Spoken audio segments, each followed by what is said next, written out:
সাকিবুল হাসান হওয়া যায় না, চাইলেই তামিম ইকবাল হওয়া যায় না। তামিম ইকবাল এবং সাকিবুল হাসান যখন স্কোয়াডের মধ্যে ছিল তখন কিন্তু বাংলাদেশের হালত এরকম হয়নি, অন্তত শ্রীলঙ্কার সঙ্গে। প্রথমত টেস্ট সিরিজ আর দ্বিতীয়তে ওডিআই সিরিজ, এখন টি-20 সিরিজের পালা।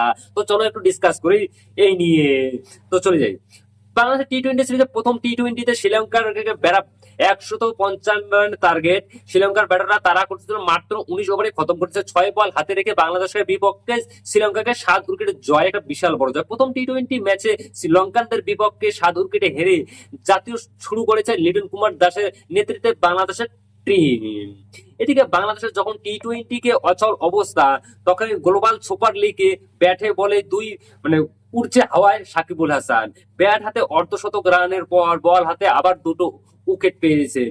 বিশ্বসেরা অলরাউন্ডার ম্যাজিক্যাল পারফর্মের জন্য ভাই ঘুরিয়ে পড়তেছে। দুবাই ক্যাপিটালস এর ব্যাট হাতে ছিলেন অসাধারণ সাকিবুল হাসান। দলের করা বড় ভূমিকা, জয়ের বড় ভূমিকা ছিল। মাত্র 37 বলে অপরাজিত 56 রানের একটা দুর্দান্ত ইনিংস। সাকিবের ইনিংস ছিল 7টা 4 এবং কটা ছক্কা। 156 স্ট্রাইকে ব্যাটিং করে বলের ফলে খারাপ সময়ে একটা বড় ভূমিকা পালন করেছেন সাকিবুল হাসান। ভাই সাকিবুল হাসান যখন কথা হলো যে এখন তামিম ইকবাল এবং সাকিবুল হাসান যাওয়ার পরে বাংলাদেশ টিমের অবস্থাটা কি হয়ে গেছে একবার লক্ষ্য করেছো তোমরা? যখন তামিম ইকবাল এবং সাকিবুল হাসান টিমের মধ্যে ছিল তখন কিন্তু বাংলাদেশের দুর্গতিটা এরকম হয়নি, অন্তত শ্রীলঙ্কার সামনে। প্রথমত ওয়ানডে সিরিজ, টেস্ট সিরিজ হার, তারপরে ওয়ানডে সিরিজ, তারপরে এখন টি-20 সিরিজটা হার।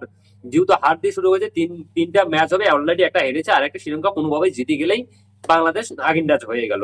তো এই কথা ছিল এটাই যে সাকিবুল যেমন বাংলাদেশ তৈরি করতে পারেনি, সাকিবুল হাসানের রিপ্লেসমেন্টকে বাংলাদেশ তৈরি করতে পারেনি, তামিম ইকবালের রিপ্লেসমেন্টকে আবার ওরা তুলনা দেয় যে ইন্ডিয়াকে হারাবে। কথা হলো যে বাংলাদেশ, আমাদের যেমন বিরাট কোহলি চলে গিয়েছে, সেখানে তার পরিবর্তে পেয়েছি আমরা শুভমন গিল। আমাদের যেমন তো রোহিত শর্মা চলে গেছে, তার পরিবর্তে পেয়েছি আমরা যশস্বী জয়সওয়ালকে। তো বাংলাদেশ সেটা তৈরি